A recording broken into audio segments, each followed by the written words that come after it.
Hello friends, Brijesh sir के online class में आपका फिर से स्वागत है। हम डिस्कस कर रहे हैं बहुत ही इंपॉर्टेंट टॉपिक कि तुक्का कैसे लगाया जाता है, एमसीक्यू की शॉर्ट ट्रिक। मतलब जिन सवालों के जवाब आपको एग्जाम में नहीं आते उन्हें गैस वर्क कैसे करना है। चार ऑप्शंस में से इसको मैं आपको एक साइंटिफिक और साइकोलॉजिकल तुक्का ट्रिक की मदद से आपको इस सवाल को सॉल्व करके दिखाऊंगा मैं। और ये RAS 2021 RAS 2021 राजस्थान प्रशासनिक सेवा 2021 RPSC यानी राजस्थान लोक सेवा आयोग ने पूछा हुआ सवाल है, जिसको हम तुक्के की ट्रिक की मदद से आपको हल करना सिखाएंगे।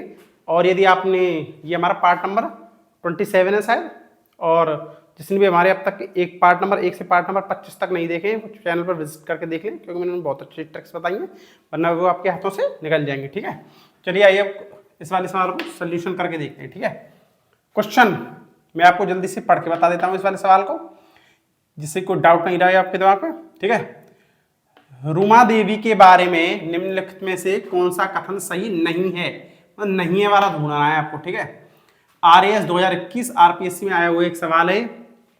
जल्दी से मैं इसके चार ऑप्शंस पढ़ देता हूं आपके लिए कि उन्हें भारत के राष्ट्रपति द्वारा सन 2018 में नारी शक्ति अवार्ड से सम्मानित किया गया है। ऑप्शन 2, उन्हें हस्तशिल्प के क्षेत्र में जाना जाता है।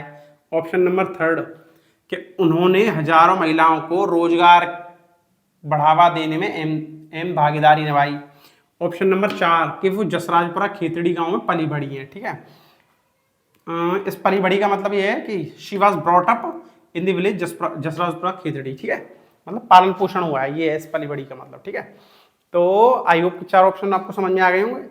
अब मैं ये मानकर चल रहा हूं कि आपको इस वाले सवाल की यहाँ से बिल्कुल भी नॉलेज नहीं है, रूमा देवी के बारे में आप कुछ नहीं जानते हैं, बिल्कुल जीरो नॉलेज है आपको रूमा देवी के बारे में। इन चारों कथन में 3 सही है और एक चौथा जो गलत है उसको आपको यहाँ से नहीं है वाले ऑप्शन को चूज करना है। 3 सत्य हैं, एक असत्य है, उसको असत्य वाले को आपको ढूंढना है। ठीक है, तो आइए मैं आपको एक एग्जामिनर की साइकोलॉजी समझाता हूं। मैं देखो क्या कर रहा है, ये क्या कह रहा है, उन्हें भारत के राष्ट्रपति द्वारा सन 2018 में नारी शक्ति अवार्ड से सम्मानित किया गया है। तो मैं 3 जो कथन छांट रहा हूं उनमें से एक असत्य को तो छांटूंगा। तो देखो मैं मान के चल रहा हूं कि ये वाला कथन सत्य है। क्यों, देखो मैं बताता हूं क्यों, साइकोलॉजी समझो इस एग्जामिनर की कि रूमा देवी के बारे में पूछा है। अब भाई एक बात बताओ तुम्हें कि उन्हें भारत के राष्ट्रपति द्वारा 2018 में नारी शक्ति अवार्ड से सम्मानित किया गया है, तभी तो वो फेमस हुई है। और जब वो फेमस हुई है तभी तो वो एग्जाम में करंट अफेयर्स में इसका जुड़ा हुआ सवाल आ गया है इसमें। ठीक है, समझ रहे हो ना बात को, जब वो फेमस हुई है ना, राष्ट्रपति से अवार्ड मिला है उसको नारी शक्ति अवार्ड, तभी वो फेमस हुई है रूमा देवी, तभी इसके बारे में एग्जाम में सवाल आया है। ठीक है, तो ये वाला कथन हमारा बिल्कुल करेक्ट है, ये वाला सत्य कथन है हमारा बिल्कुल। ठीक है,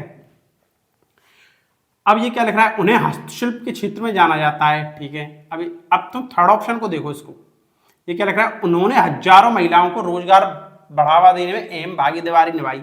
ये भी एक सत्य कथन है। क्यों ये क्या कह रहा है कि उन्हें राष्ट्रपति के द्वारा 2018 में नारी शक्ति अवार्ड से सम्मानित किया गया है। ठीक है साहब, क्यों किया गया है नारी शक्ति अवार्ड, राष्ट्रपति ने इसको नारी शक्ति अवार्ड से सम्मानित क्यों किया है, क्योंकि इन्होंने महिलाओं को रोजगार बढ़ावा देने में अहम भागीदारी निभाई है। हम गैस वर्क की तो कर रहे हैं तो इसको भी सत्य मानेंगे, क्योंकि महिलाओं को रोजगार बढ़ावा देने में उन्होंने अहम भागीदारी निभाई है। इसी के लिए उन्होंने रूमा देवी को राष्ट्रपति ने 2018 में नारी शक्ति अवार्ड सम्मानित किया गया है। तो इसका मतलब ये है कि ये वाला कथन भी आपका बिल्कुल करेक्ट है। ठीक है, तीसरा भी ओके है। अब ये क्या कह रहा है, उन्हें हस्तशिल्प के क्षेत्र में जाना जाता है। हस्तशिल्प के क्षेत्र में जाना जाता है जब तो उन्होंने महिलाओं को रोजगार में बढ़ावा दिलाया है। मैं हस्तशिल्प हैंडीक्राफ्ट के बारे में महिलाओं को जागरूक किया है, उसके बारे में उसने ट्रेनिंग दी होगी उसके बारे में, तभी तो महिलाओं को रोजगार बढ़ावा देने में महती भूमिका निभाई है इसने। तो अब ये देखिए, ये वाले जो 3 कथन है इसके, ये बिल्कुल इंटरकनेक्ट है। यदि इन तीनों कथन में से एक भी कथन यदि आपका असत्य होता ना, तो लगभग तीनों कथन असत्य हो जाते। देखो मैं कह रहा हूँ ये भी कथन सत्य है। क्यों, ये यूं सत्य है, कहते कि आप फिर से देखिए, राष्ट्रपति द्वारा 2018 नारी शक्ति अवार्ड सम्मानित किया गया है, तभी वो फेमस हुई है और तभी एग्जाम में इसका मतलब इससे जुड़ा हुआ क्वेश्चन आ गया है। ठीक है, और महिलाओं को रोजगार में बढ़ावा दिलाया है, हाँ दिलाया सब महिलाओं को, तभी तो राष्ट्रपति ने उसको नारी शक्ति अवार्ड से अवार्ड से सम्मानित किया है। और हस्तशिल्प के क्षेत्र में जानी जाती है, हाँ साहब, क्योंकि महिलाओं को रोजगार दिलाया, तो हस्तशिल्प रोजगार एक ही मैटर है, रोजगार वाला शब्द है, जैसे ये रोजगार वाला है और हस्तशिल्प वाला है, लगभग एक से ही शब्द है, एक इंटरकनेक्ट है, तो ये तीनों कथन आपस में इंटरकनेक्ट हो गए हैं आपस में। तो इसका मतलब ये तीनों ही कथन सत्य है। अगर इनमें से एक भी असत्य होता तो लगभग तीनों ही असत्य हो जाते हैं। और ये पूछ क्या रहा है कि इसमें से असत्य कथन को छांटना है, जो सही नहीं है, जो ट्रू नहीं है, उसको छांटना है फॉल्स को। अब ये देखिए क्या कह रहा है, वो जसराजपुरा खिचड़ी गांव में पली बढ़ी है, ठीक है। क्यों, हम कैसे मान लें भाई सही है कि गलत है, हम तो ये मान के चलेंगे ना कि हमें नहीं पता इस बारे में। लेकिन जब हमने इसके तीन ऑप्शन सत्य ढूंढ लिए तो ये वाला असत्य ही तो होगा। जब तीन हमें पता चल रही है कि तीन सत्य हैं तो ये वाला तो असत्य ही हो जाएगा ना, कॉमन सेंस की बात है। ये वाला एक फॉल्स कथन है, ये वाला देखो फॉल्स कथन है, ठीक है। ये ट्रू है, ये तीनों ट्रू है, ठीक है। और ये वाला फॉल्स कथन है। क्यों, और मैंने आपको एक एग्जाम्पल की साइकोलॉजी भी समझाई थी कि जब भी किसी ऑप्शन में पीछे कोष्ठक लगा हुआ मिले, जब भी किसी ऑप्शन में कोष्ठक लगा हुआ मिले तो वो वाला ऑप्शन ज्यादा सही होता है। और जिसमें डैश वाला ये निशान आया वो भी ज्यादातर सही होता है, ठीक है। ये वाली मैंने आपको एक ट्रिक बताई, जिसमें डैश लगा हुआ मिले वो भी ज्यादातर कथन सही होता है, ठीक है। मतलब कथन का मतलब सत्य वाला सत्य नहीं है।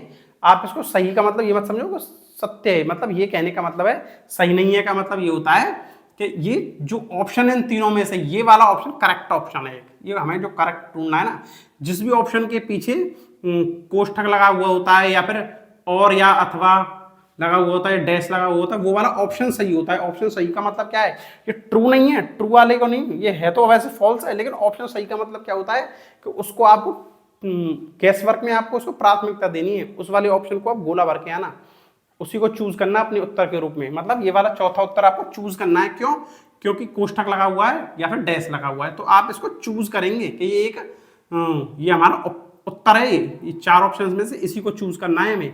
तो इसका मतलब ये वाला एक आंसर करेक्ट है, ये वाला ऑप्शन बिल्कुल ओके है। मैं आपको एक बार फिर से बता देता हूँ कि तीनों कथन हमने सत्य ढूंढ लिए, तो ये असत्य फॉल्स हो गया, फॉल्स ही पूछा है तो ये बिल्कुल करेक्ट ऑप्शन है। और जिस भी ऑप्शन के पीछे आपको कोष्ठक या फिर डैश वाला सवाल दिखता है तो वो हमें चूज करना होता है कि ये इसी वाले आंसर को करेंगे हम, मतलब चौथा ऑप्शन भरेंगे। तो ये भी ऑप्शन आपका बिल्कुल करेक्ट है। मतलब ये आपको मैंने समझा दिया है, आई होप को आपको समझ में आ गया होगा ये वाली बात। अगर आपको कोई डाउट हो या फिर समझने में दिक्कत आई हो तो कमेंट में लिख के पूछ लेना मुझसे, मैं आपको अगली वीडियो में आपको इसको फिर से क्लियर कराने की कोशिश करूंगा। और यदि चैनल पसंद आ रहा है तो उसको लाइक शेयर कर देना, ठीक है। अब मिलते हैं जब जल्दी हम अगले पार्ट में। और जिसने अब तक हमारे पार्ट नंबर 1 से 25 तक या पार्ट नंबर 1 से 26 तक नहीं देखे तो चैनल विजिट करके देख लें, तो आपके हाथों से ट्रिक्स निकल जाएंगे, ठीक है। तो अब जल्दी ही मिलते हैं अगले पार्ट में, तब तक के लिए धन्यवाद।